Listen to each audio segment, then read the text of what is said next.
His name is Ray Sefo, former kickboxing world champion, now UFC's most valuable secret weapon. He's found champions in Dagestan caves, Brazilian favelas, and Thai boxing rings. And right now, he's looking in places you'd never expect. Your local gym, your city's underground scene, even your Instagram feed. This is how UFC finds the next generation of superstars, and why your nationality doesn't matter anymore.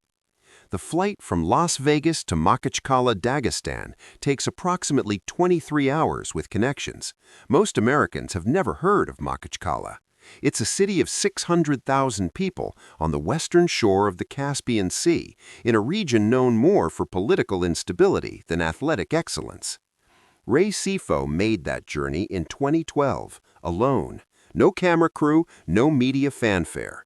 Just a former kickboxing champion with a hunch and a willingness to travel to places most UFC executives wouldn't visit on a dare. What he found in the mountains outside that city would change the UFC forever. But to understand why Ray Sefo's discovery method works and why UFC is now replicating it globally with unprecedented investment, you need to understand what he was actually looking for, and it wasn't what most people think. Ray Sefo grew up in Auckland, New Zealand, the son of Samoan immigrants. He started fighting professionally at 19, eventually becoming a K1 World Grand Prix champion and one of the most feared heavyweight kickboxers of his generation. He understood combat at an instinctive level, not just technique, but the mental makeup that separates good fighters from great ones. When he retired and joined UFC's talent development team in 2011, he brought that instinct with him. And he immediately noticed something the organization was missing. They were finding athletes, but they weren't finding fighters.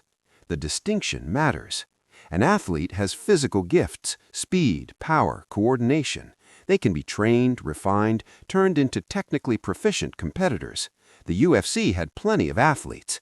What they needed were fighters, people with something deeper, something that can't be taught in any gym. Ray called it the necessity gene. It's the quality found in people who've had to fight for everything their entire lives. Not metaphorically, actually fight for food, for respect, for survival. People from places where combat isn't a sport, it's a life skill. Dagestan had that quality in abundance. The region has a centuries-old wrestling tradition called Sambo, a Soviet-era martial art that combines judo, wrestling, and submissions. But more than the technical system, Dagestan had a culture where boys started grappling at age 5 or 6, where losing meant genuine shame for your family, where becoming a champion was one of the few paths out of poverty. Ray had heard about a coach named Abdulmanap Nurmagomedov, not from UFC sources, not from major media, from underground fight forums where hardcore fans discussed regional champions nobody in America had heard of. Abdulmanap trained fighters in a gym that barely deserved a name, a concrete room with worn mats, no air conditioning, minimal equipment, but he produced champions with disturbing consistency.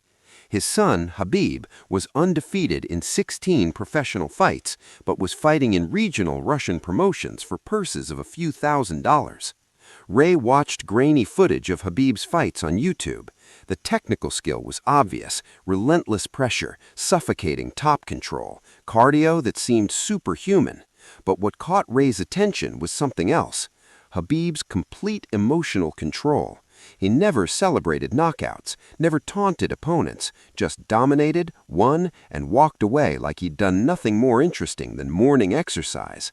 That emotional control suggested deep discipline, the kind built over decades, not weeks, the kind that indicated a fighter who would be champion and stay champion, because the discipline that got him there wouldn't evaporate with fame or money. Ray needed to see the training environment that produced this. The trip to Dagestan required multiple visas, connections through Russian MMA promoters, and assurances to UFC executives that he wasn't going to get kidnapped in a region the U.S. State Department had on various watch lists. When he finally arrived in Makhachkala, Dagestan, the gym was even more Spartan than the videos suggested. concrete walls, harsh fluorescent lighting, mats that had been patched and repatched. The temperature inside was probably 95 degrees. No fancy equipment, no performance centers, just 20 young men drilling techniques with intensity Ray had rarely seen in professional gyms. Abdulmanap spoke no English. Ray spoke no Russian. They communicated through a translator who was a local fighter, but the conversation that mattered happened without words. Ray watched Khabib train, not spar, train. The drilling, the conditioning, the relentless repetition of techniques until they became automatic. What impressed Ray wasn't the physical skill, though that was obvious. It was the mental discipline. Khabib never cut corners, never took breaks the others took, never complained about the heat or the hard mats or the brutal pace.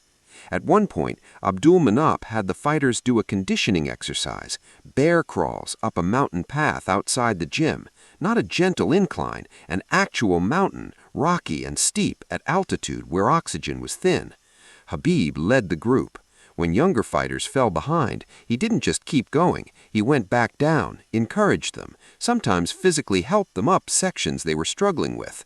Then he'd return to the front and keep pushing. Leadership, toughness, community, all visible in a single training session. Ray made his decision that day.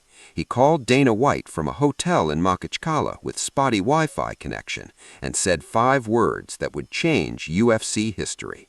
"I found your next champion."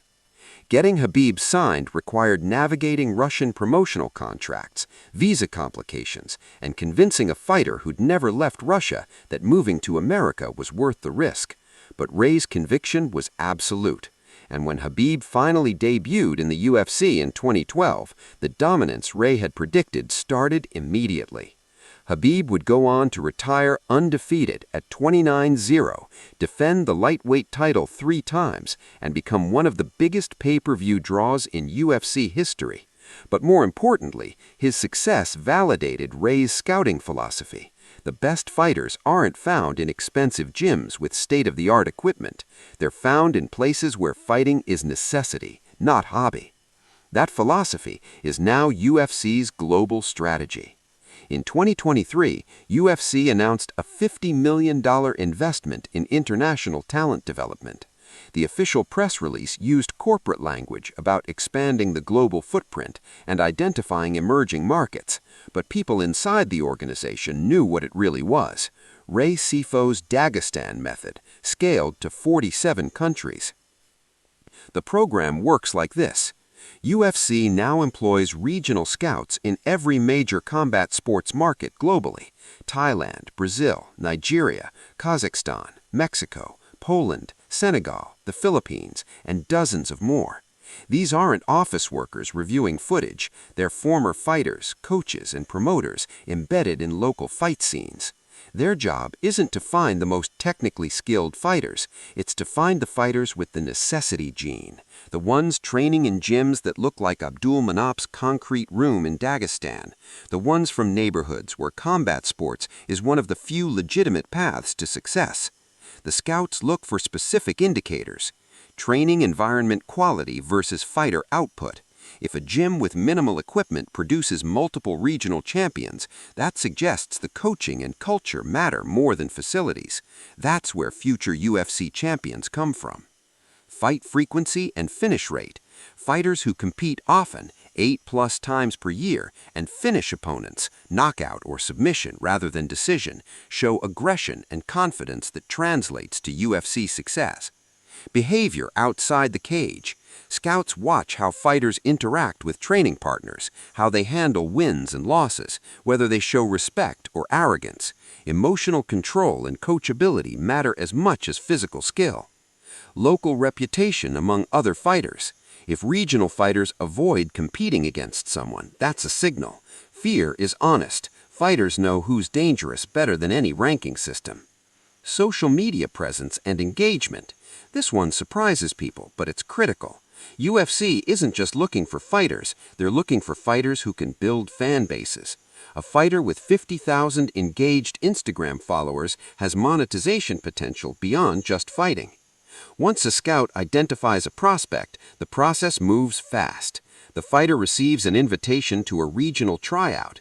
UFC funds these events in cities like Sao Paulo, Bangkok, Lagos, and Manila. Winners get contracts to UFC's development leagues, contender series, regional partnerships. Top performers move directly to UFC. The investment in this system is massive, but the return is even bigger. Consider the economic math. Khabib Nurmagomedov's fights generated an estimated $300 million in revenue for UFC, from pay-per-view sales, ticket sales, and sponsorships. Finding him cost UFC essentially nothing, just Ray Sefo's travel expenses and Khabib's initial contract, which was standard entry-level terms. Now, multiply that by the dozens of international fighters UFC has signed through similar scouting. Israel Adesanya from Nigeria via New Zealand, Alexander Volkanovski from Australia, Kamaru Usman from Nigeria, Francis Ngannou from Cameroon.